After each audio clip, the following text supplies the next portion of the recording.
कुछ नहीं है यूक्रेन युद्ध, उत्तर और दक्षिण कोरिया में विस्फोटक हालात।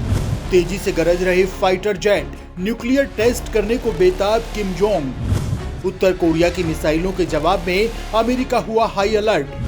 भारत के दोस्त पर मंडराया संकट तो टीम मोदी ने कर दिया तगड़ा ऐलान। दोस्तों, लगता है कि दुनिया में तीसरे विश्व युद्ध की तैयारी शुरू हो चुकी है। यूक्रेन के बाद अब किम जोंग उन ने नया ही बवंडर खड़ा कर दिया। तानाशाह किम जोंग उनके देश उत्तर कोरिया और पड़ोसी दक्षिण कोरिया के बीच हालात तनावपूर्ण हो गए हैं।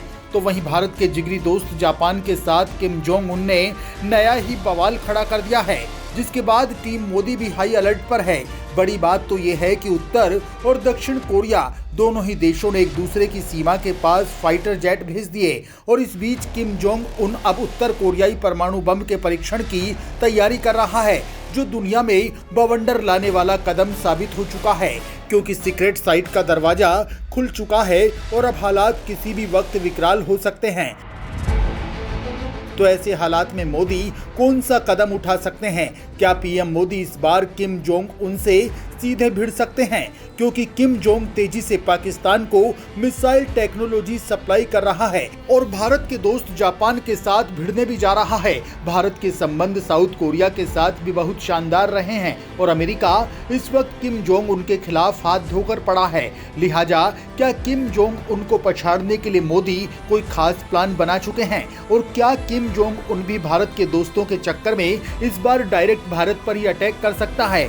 दोस्तों, यह बात हम आपको बताने वाले हैं, लिहाजा वीडियो को आप पूरा देखिए और कमेंट करके बताइए कि बिगड़ते हालात के बीच भारत को किसका साथ देना चाहिए। दोस्तों, हम आपको किम जोंग उनकी रणनीति पर मोदी के हंटर को लेकर बड़ी बात बताने वाले हैं, लेकिन उससे पहले जरा उत्तर कोरिया और दक्षिण कोरिया में विस्फोटक होते हालात के बारे में बताते हैं कि आखिर ये इतनी जल्दी विकराल क्यों हो गए। तो दोस्तों, हाल ही में उत्तर कोरिया ने ताबड़तोड़ मिसाइल दागी हैं और उसके बाद अपने फाइटर जेट भी दौड़ा डाले। लिहाजा अब दक्षिण कोरिया भी एक्शन में आ गया। उत्तर कोरिया के 10 फाइटर जेट के सीमा के पास आने पर दक्षिण कोरिया ने भी अपने लड़ाकू विमानों को भेज दिया। वहीं उत्तर कोरिया ने इसके जवाब में मिसाइल फायर किया है। उत्तर कोरिया के लगातार मिसाइल परीक्षण और फाइटर जेट भेजने से कोरियाई प्रायद्वीप में तनाव बहुत विस्फोटक होता जा रहा है। इस बीच एक्सपर्ट आशंका जता रहे हैं कि उत्तर कोरिया के तानाशाह किम जोंग उन परमाणु बमों को लेकर एक बहुत बड़ा ऐलान कर चुके हैं, जिसने अमेरिका की हालत खराब कर डाली है।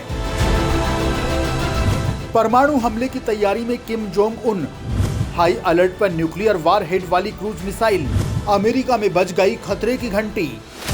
दोस्तों, दक्षिण कोरिया ने कहा है कि उत्तर कोरियाई फाइटर जेट कोरियाई सीमा पर बनाए गए सैन्य रेखा से मात्र 25 से लेकर 12 किलोमीटर की दूरी पर पीला सागर में उड़ान भर रहे हैं। लिहाजा उत्तर कोरिया को करारा जवाब देने के लिए उसने भी सबसे घातक अमेरिकी F-35 फाइटर जेट को भेज दिया।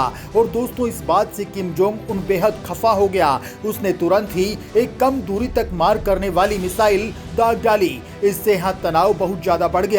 उत्तर कोरिया इस साल लगातार नई मिसाइलों का परीक्षण कर रहा है और अमेरिका, जापान और साउथ कोरिया को धमकी दे रहा है। दोस्तों, एक्सपर्ट कह रहे हैं कि अपने खिलाफ लगे प्रतिबंधों को हटवाने के लिए उत्तर कोरिया इस तरह के महाविनाशक हथियारों का परीक्षण कर रहा है। आने वाले 20 से 25 दिनों में ही वो परमाणु बम के परीक्षण की तैयारी करने जा रहा है।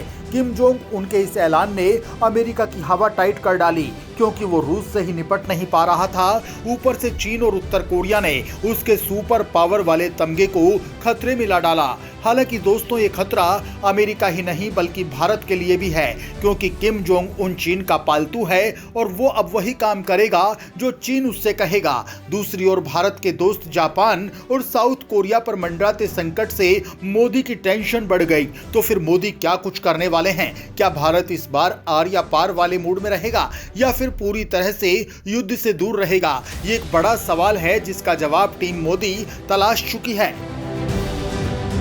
जिगरी दोस्तों के लिए तानाशाह से भिड़ेंगे पीएम मोदी।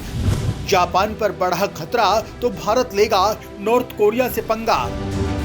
दोस्तों, किम जोंग के वार पर कोरिया के अलावा जापान और अमेरिका प्रहार करने में लगे हैं। अपने डिफेंस सिस्टम को भी पूरी तरह से एक्टिवेट कर दिया, लेकिन नॉर्थ कोरिया के द्वारा उठाए गए कदम काफी ज्यादा खतरनाक है। क्योंकि उसकी मिसाइल जापान या फिर साउथ कोरिया के ऊपर गिर जाती है या जापान के किसी टापू पर गिर जाती है तो सीधे तौर पर युद्ध का ऐलान माना जाएगा। नॉर्थ कोरिया के ऊपर परमाणु हथियारों को लेकर जरा भी भरोसा नहीं किया जा सकता, क्योंकि कई बार नॉर्थ कोरिया ने परमाणु हमला करने की धमकी भी दी हुई है। ऐसे में नॉर्थ कोरिया का हर कदम काफी ज्यादा खतरनाक है। लेकिन दोस्तों, हालिया घटनाओं के बाद ही मोदी सरकार एक्टिव हो चुकी है, और न केवल एक्टिव बल्कि खास बात यह है कि भारत ने इस पूरे मामले में एंट्री मार ली है, क्योंकि भारत और जापान के संबंध दोस्ताना है और जापान के ऊपर कोई भी हमला भारत बिल्कुल भी बर्दाश्त नहीं कर सकता। लिहाजा भारत ने नॉर्थ कोरिया पर अपनी प्रतिक्रिया दे दी है। भारत ने काफी साफ शब्दों में नॉर्थ कोरिया की आलोचना करते हुए ये बात साफ तौर पर कह दी कि भारत इस घटना की कड़ी निंदा करता है, क्योंकि इससे न केवल उस क्षेत्र में भू राजनीति की स्थिति खराब होगी बल्कि पूरी दुनिया पर भी इसका नकारात्मक प्रभाव पड़ेगा। इतना ही नहीं, भारत ने इसकी कड़ी निंदा करते हुए नॉर्थ कोरिया को धमकाया है और ये बात साफ कर दी कि ऐसी हरकतों को भारत बिल्कुल नहीं सहेगा। भारत ने कहा कि नॉर्थ कोरिया की आगे की कोई भी हरकत भारत बर्दाश्त नहीं करेगा और नॉर्थ कोरिया को इसके नतीजे भुगतने होंगे। दोस्तों, इस मामले पर भारत की प्रतिक्रिया काफी ज्यादा महत्व रखती है, क्योंकि भारत विश्व के उन चुनिंदा देशों में से एक है जिसके पास परमाणु हथियार मौजूद हैं। साथ ही भारत विश्व का सबसे बड़ा लोकतंत्र होने के साथ परमाणु हथियारों और टेक्नोलॉजी को लेकर एक काफी जिम्मेदार देश है। ऐसे में भारत का नॉर्थ कोरिया को खरी खोटी सुनाना काफी बड़ी बात है और इससे नॉर्थ कोरिया के ऊपर काफी दबाव भी बनेगा। दोस्तों, भारत ऐसे हर किसी को नहीं धमकाता। भारत की धमकी के कुछ ना कुछ मायने होते हैं, इसलिए भारत की चेतावनी के बाद शायद नॉर्थ कोरिया के कान के पर्दे खुल गए और उसने वो कारण बता दिया जिसके चलते उसने जापान के ऊपर ऐसे मिसाइल फायर किए। नॉर्थ कोरिया ने इस घटना के ऊपर अपना बयान देते हुए कहा कि उसके द्वारा ऐसा करने के पीछे अमेरिका ही जिम्मेदार है, क्योंकि नॉर्थ कोरिया के मिसाइल और मिसाइल टेस्ट अभी अमेरिका की तरफ से नॉर्थ कोरिया को आने वाले सैन्य खतरों के विरोध में है। वैसे दोस्तों, नॉर्थ कोरिया अमेरिका को ही इसका दोषी ठहरा रहा है, लेकिन नॉर्थ कोरिया की तरफ से की गई कोई भी हरकत पूरे विश्व के लिए काफी ज्यादा खतरनाक साबित हो सकती है। ऐसे में न केवल जापान बल्कि साउथ कोरिया भी अब भारत की ओर देख रहा है ताकि वो अपनी संप्रभुता और अखंडता की रक्षा कर पाएं। वैसे दोस्तों, भारत अगर जापान और साउथ कोरिया की सुरक्षा के लिए उतरता है तो ये पहली बार होगा जब भारत नॉर्थ कोरिया के इतने बड़े लेवल पर खिलाफ जाएगा।